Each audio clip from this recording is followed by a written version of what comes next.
5 or 6 minutes, I'm just going to talk about insights at Mondelēz.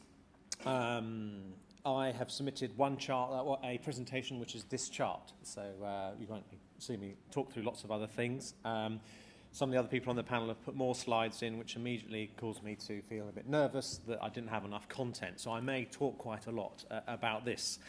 So what I was asked to do was to talk about our vision for insight. So for those of you that don't know, Mondelēz International is the sort of spin-off basically after Kraft purchased Cadbury in the UK. They divided the company from North American sort of food business, so things like sausage and stuff they kept over there, and the snacking company was kind of formed. It's an organisation that consistently likes to keep changing, so we've just announced that we're going to change yet again. They're selling the coffee business, or intending to. I've got to get all the legal stuff right because I get killed. So there's an intended partnership, so it may happen. It probably will. I think it's been announced. I hope it has. And the cheese business, which I also work on, will become predominantly standalone. And we have no idea what that means. But predominantly it will stand alone. And the coffee business will be a pure play coffee business because we know how important that is. Anyway, what that will leave us with is biscuits, chocolate and sweets, candy, a bit like what Cadbury was like before. Ironic. Anyway, when we're talking about insight, I know, I was just cynical, slightly, quite old git as well. So our purpose, I love this chart because, I love it and I also hate it, obviously. It has no numbers on and graphs or percentages, which is at my heart, which is makes me quite nervous. However, and I'm not even quite sure where you start. The purpose is sort of in the middle, and then how we do it's at the top, and then I'm not sure if they're pillars or they're part of the sun coming off. But anyway, underneath, so what we do and how we provide it along the bottom. So what we are trying to do within the insight community, so analytics, market mix modeling, which is what I work on, is part of the insight community. It is obviously at the moment we are restructuring. I think it may change into a global function soon, but it's not quite sure. Literally, we've had 4 communications meetings in the last 2 days about different parts, and the second one, the guy started and he said, this is just to set expectation, this is a communication meeting with very little information. And there was just this pause, like, what does that mean? It's just words.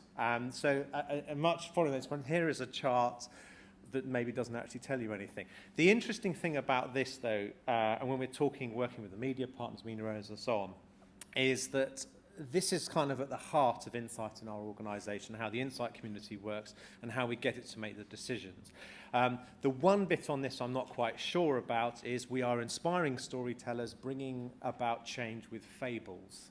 And I did challenge this. I said, sorry, I'm trying to remember, as a fable is like when you say that brand, you associate it with something else, like a fish that was on a bike that then sold more, and therefore that would be a dangerous decision, and I got some stats, yeah, it doesn't really translate into lots of countries. Well, try and explain to me which country it does work. Anyway, I've no idea what that part means, except for the storytelling part, which is quite important in our organisation.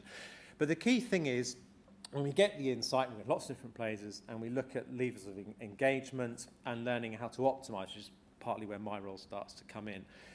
When we're talking to media owners, media suppliers, and that's starting to sort of blur a little bit. I can completely understand the feedback on Facebook there. You know, we love to have a global partnership. They love to have global partnerships.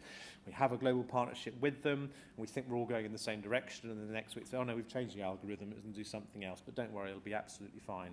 Thanks, they didn't tell us that before, but anyway.